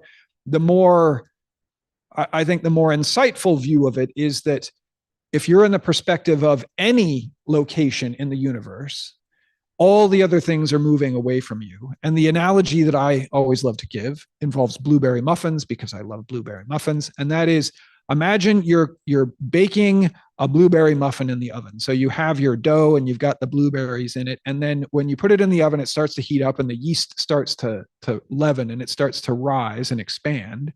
And if you were to imagine that you were one of those blueberries, all the other blueberries are moving away from you, not because you're the center and they're all fleeing, but because the expansion of the dough. And it's the same thing in our universe with space that expands from the location and the perspective of any location in that space. Everything else is moving away from you. And so that, yeah, I find that, I mean, that is one of the observational pieces to the Big Bang, in addition to the cosmic microwave background and the smoothness criteria and inflation and all the things that Harshita mentioned. But I think the discovery of the expansion from this receding universe, I think, is the one that makes the most sense in terms of governing my intuition for it. Yeah. I have a question. Oh, yeah. So do we think there's an end to the universe if it's expanding? So we don't know. This is my cop-out answer. We don't know if the universe is finite or infinite in its extent. And we can't in some ways know, because the universe, we believe the universe began, so to speak, 13.8 billion years or so ago. And because light only travels at a finite speed, it means that we basically, there's the observable universe, which is the edge that light and other information will have been able to travel to us from in the finite time that is the age of the universe. So beyond that kind of distance, and that over time, each day it's getting larger, that observable universe window is getting larger as time goes on, and it allows more time for the information and light to travel from those distant locations. But we don't know, and we can't really know, because of the finite speed of light, if there's stuff, what's going on beyond that. And so we don't know if it's infinite or finite in its extent. Please. But there's something called the matter density in the universe, and combining all of that we know about the energy and the matter content in our universe, we're able to give predictions of what we call spatial curvature. Whether is space positively curved? Is it like a sphere? Are we living like on a balloon and the balloon is expanding? Are we living on flat space and the sort of like a, there's a plain sheet and is the sheet expanding? Or are we living on like a saddle-like universe and is the saddle expanding? So those different curvature measurements from our best estimates of all of these lot of data that a lot of scientists throughout the world have collected, we think we currently live in a flat universe, which is expected to go on forever. So in theory, if our observations it's expected to expand forever, but we don't know if its physical extent goes on forever. Yes. So we know it's expansion, because you can have, that's the thing with infinity, you can have an infinite space that's still expanding, and you're like, but how does it have room? And it's like, well, it's infinity. It can just keep expanding. So it's really a counterintuitive concept, I find. But yes, the expansion, if it's indeed has flat curvature, can continue indefinitely, but we still don't know like the actual extent. Yeah, messy stuff. I'll get to the woman first, and then I'll get to you. Just a second. Yeah. Hi. I was just wondering, when the Voyagers were sent out, what was the predictable amount of time that they expected to receive information back? And has that, obviously it's continuing on and there's no photos, but has the new technology that we've come up with since then enabled us to continue receiving? And do we anticipate this to happen in the future, where we will have technology to continue receiving it, even though right now I think he said 6 hours is the only amount of time that we receive every day, right? But I'm thinking that, well, we should be having on the receiving end advances made to continue incrementing that, right? This is my favorite mission idea. A problem of many spacecraft, for Voyager and Parker Solar Probe and many others, are that we don't have dedicated receivers for these spacecraft. So in the case of Parker, we're getting data right now, and me and my colleague Zhigong, who's falling asleep here, we're getting excited because we're going to get updated on what's been going on for the last 3 months. We have no idea what Parker has measured, and it's only now that Parker's reached the right orbital distance, and also there's receiver time available to download and find out what Parker's been doing for the last 3 months. So yeah, some of the auroral activity and stuff, we don't actually know what the heck was measured.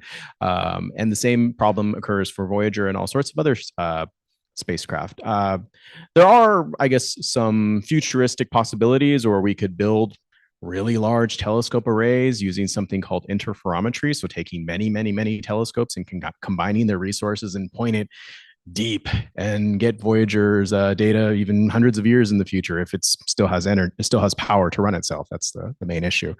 But then the question becomes, is this worth it? Because all this stuff costs money, and it's really tricky to decide how we should dedicate our resources to extending some of these missions further and further and getting as much data as possible from them, or developing brand new missions.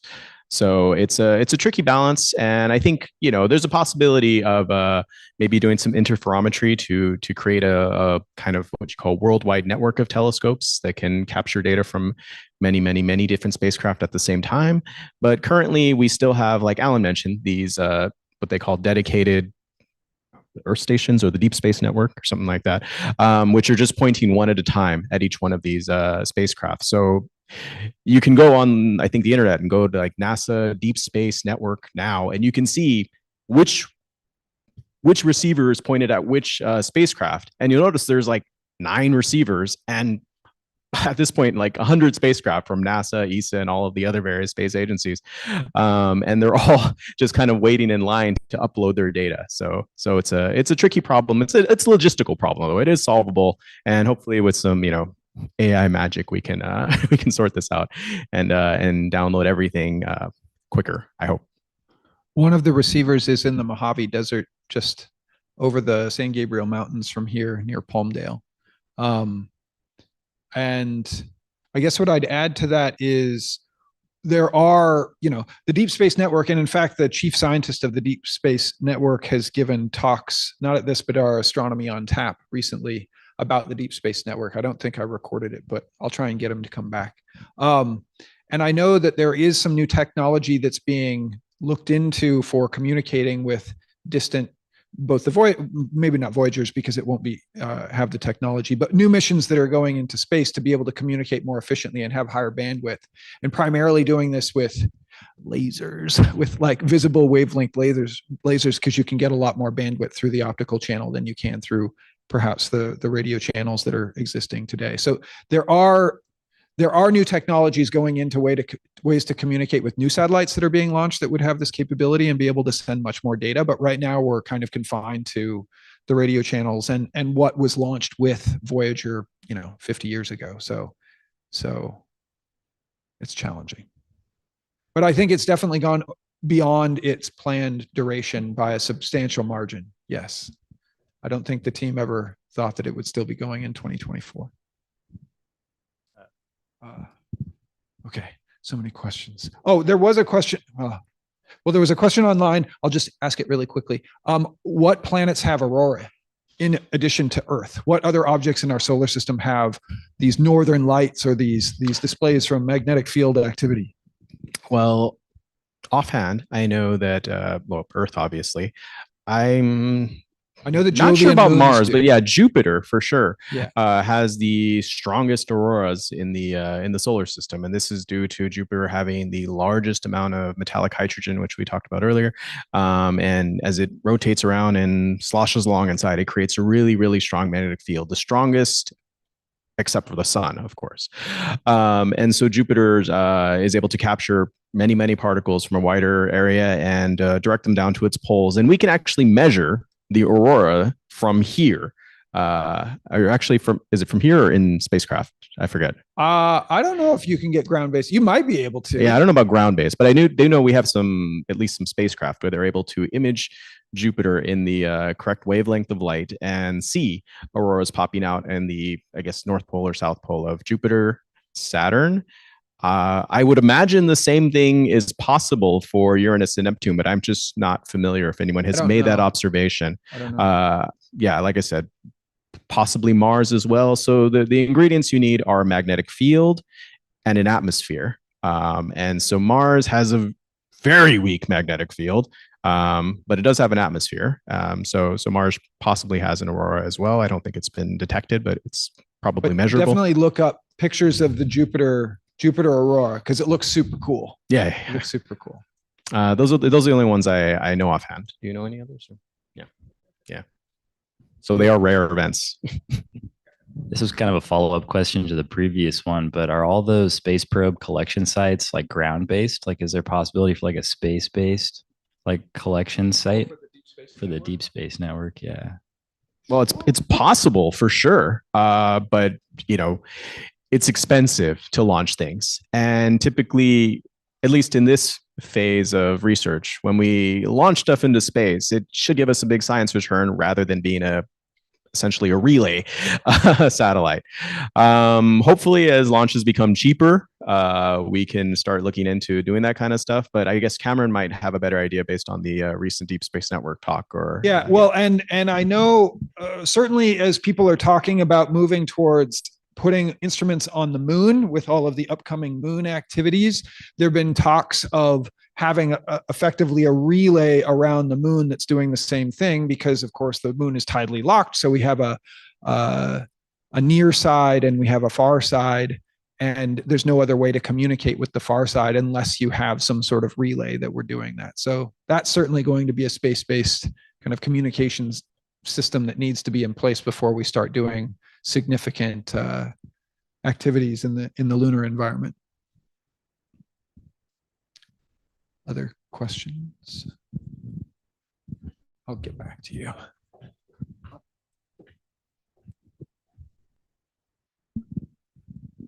So earlier during the lecture, there was a little bit of a discussion on the magnetic properties of Uranus and Neptune, I believe.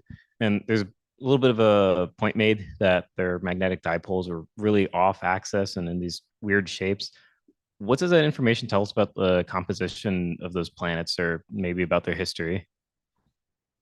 Okay, well, we sort of answered this question a little bit earlier with regards to within its history. It's probably likely that some other large object, I don't know if this would be similar in size to Neptune or sorry, to Uranus, but maybe something the size of the Earth, I think is what's been proposed, hitting Uranus earlier on and causing it to flip over, at least on the outer layers.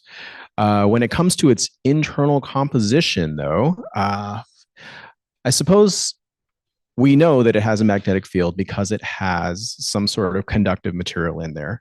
We mentioned earlier that this conductive material that we suspect is metallic hydrogen, basically hydrogen under very high pressure, which is convecting in the interior, which is interesting because when we look at the surface of, let's say, Jupiter and Saturn, we can use basic telescopes using spectroscopy and measure hydrogen. But when we look at the surface, the outer layer of Neptune and Uranus, we don't see hydrogen. We tend to see things called ices. They tend to be called not gas giants, but Uranus and Neptune are called ice giants, meaning that they are their atmospheres are composed of molecules of things like ammonia, regular liquid water ice, I forget what else, carbon dioxide ice, I guess, as well. And so the idea that it has some conductive material deep down, liquid hydrogen again is our best guess, is quite an interesting thing. And it tells us that, even by looking at the magnetic field, it can't be the ices that we see on the surface that's actually producing this magnetic field. So that's, I guess, compositionally one of the only ways I can think of that magnetic field data tells us about what's going on deep in the interior compositionally. Anything else? Cameron, you know anything else about this topic? Or? Distracted He with was on someone social media. bombing our YouTube channel with random questions. I got lost. Additional question. Oh, So this is in regards to the Parker Solar Probe. I know it has a shield to protect itself, kind of like from the sun. Does that also block the instruments as well? Sorry, what? Does the on the Parker Solar The Probe, shield, does the shield block what though? block the instruments from taking measurements? Yeah. So our we call it a telescope, but it's not a telescope in the way that you guys think of. It's a bunch of layers of foil, which is similar to the instrument that Alan works on, and it's not pointed at the sun. We have two of them.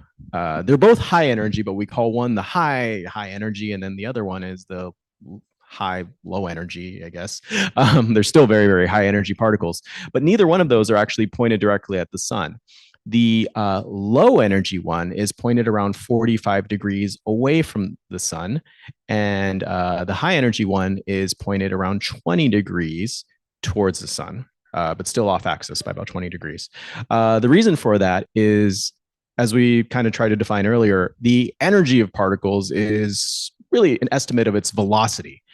So the sun, as it rotates, its magnetic field extends out, the sun with its magnetic field just kind of extends outwards radially, kind of in straight lines in all directions. But of course, we must remember that the sun is rotating. So as it rotates, we start to form these spiral shapes, which we call Parker spirals, connecting the sun to the outer parts of the solar system. High energy particles, I guess, low high energy particles, they are traveling at, let's say 5% the speed of light. And that means that they are more likely to kind of adhere to those lines and have kind of a curved nature. And so we point our telescope around 45 degrees off axis. But the high energy telescope, we point a little bit closer because those particles are traveling so quick that they travel closer to straight lines from the sun. Not quite. They're still affected by the magnetic fields, but they travel in straight lines, straighter lines. And so that's why we've got these two telescopes pointing in slightly different directions. I suppose if we had a super high telescope, we might want to try and get closer, like maybe just a couple of degrees off from the sun. But of course, we can't do that with Parker because it has this gigantic heat shield there, which is protecting everything from vaporizing. The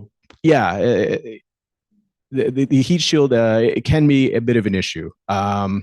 One issue that we're finding is that the inner solar system, closer than Mercury, has a lot of dust. And this is causing some issues because we didn't expect there to be much dust there. But as we travel close to the sun at very, very high speeds, because Parker is the hottest and the fastest mission as well, it gets hit by tiny, tiny little dust particles. And when those dust particles hit the heat shield, it's everything's moving around so quick that it has enough momentum to chip off a piece of the heat shield, but also vaporize it. It's like a asteroid impact essentially happening right on the heat shield there. And so when it vaporizes it, it also ionizes it, meaning that you've got essentially like protons and electrons flying around, and this creates a little bump in the electric and the magnetic field, which we've got a magnetic field detector. So sometimes we start noticing lots of little strange blips in the magnetic field. And it turns out that not all of them are actually due to the sun's magnetic field, but actually just the heat shield breaking off, vaporizing when dust particles hit. And so this is a confusing thing in the magnetic field data, but this is sort of our secondary evidence that the inner heliosphere is full of dust. And so while the big heat shield is blocking many of the instruments, it actually gave us a little bit more insight into what's happening in the inner solar system. So yeah. Does that make sense? Covered? Cool. Okay. Yeah, if you need to roll, by all means, we're at the end of the night. I'll get to your question, and I have one last question online, and then we'll be done. And if people need to roll, feel free to roll out. But the question online is, how do we study the universe before the cosmic microwave background? Since that was kind of the most distant, most early light that we can see, as you were discussing before, Harshita. And also, there was no light during the cosmic dark ages. Why were there no photons? Had they not yet, did photons not yet exist during the cosmic dark ages? Okay, there's a lot to unpack here. This is a lot. So, okay, the first thing is, how do we measure things before the CMB?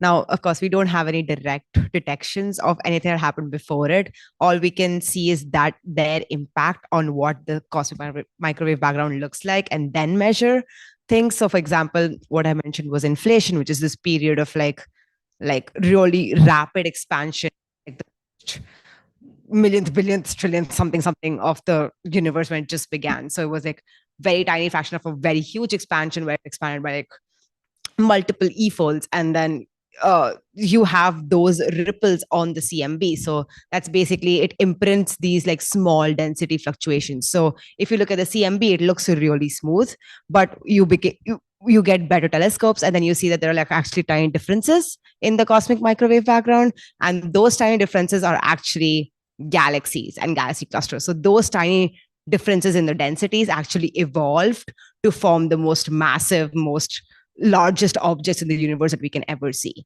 So that's one of the biggest problems. But before the CMB, of course, we have no direct detections of things, but what we can just measure is things that impacted the CMB, like either magnetic fields that changed how the CMB looks like, which is what we're trying to actively measure using certain instruments that are on the South Pole that Caltech is developing, what called bicep arrays, because we're trying to measure the original magnetic fields before then the impacts of. And I'm just going to add to this: our astronomy on tap that's happening in a week and a half is by one of the scientists who works on this bicep array to be able to use the images of the cosmic microwave background and the radiation coming from it to constrain things like what happened before its evolution. Yeah. So there's no direct way that we know to detect things like this, but all we can do is see their effects on the CMB and then sort of reverse engineer how things happened.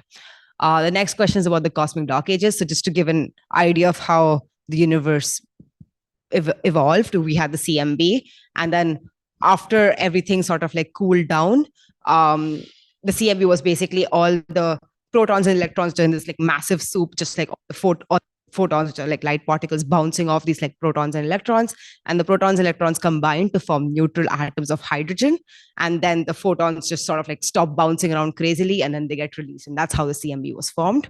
And then eventually things start to cool because the universe is expanding, and if things expand, they cool. So the universe is expanding, things are cooling, and then we enter into what are called the dark ages. Because how do we have light? We have light because there are stars, but stars are hard to form. They're really, really hard to form. So for a very long time, we had the dark ages, where basically there was no source of light in the universe because there were photons, but they were just free streaming. There was nothing, they were bouncing around, they were scattering, but not as much. So they were just basically free streaming, and there was no source. And then what happened was reionization. There was a bunch of things that happened, but basically the first stars began to form, and then they began to generate light and so forth. And yeah, that was basically the dark ages. So that's like completely separate from the CMB. That happened multiples of billions of years after evolution of, Good. And the one thing that I'll add is we may not be able to use light from earlier than the radiation from the cosmic microwave background, but maybe gravitational waves, which shouldn't be affected in the same way. So we may be able to kind of get beyond that boundary to probe things at earlier timescales than we can get from electromagnetic radiation. But we're still a way off from being able to do that. Yeah, I was about to mention that, but yeah, gravitational waves are basically things that, again, they're just ripples in space-time. So you don't need light or you don't need anything else. They don't depend on anything. They just depend on how space-time was at that point. So those are things that can get us a great, measurement of things that happened before, but we do not have the level of sensitivity to extract what was primordially gravitational waves than from just like, black holes merging or supermassive black holes merging. Or elsewhere. Yeah, exactly. Absolutely. Okay. And finally, our last question. You've been waiting all night. Yes. Is it not possible to look at the early space and see like a baby galaxy, and look at the space closer to us and see the same galaxy like older, or that's not possible at all? How light travels?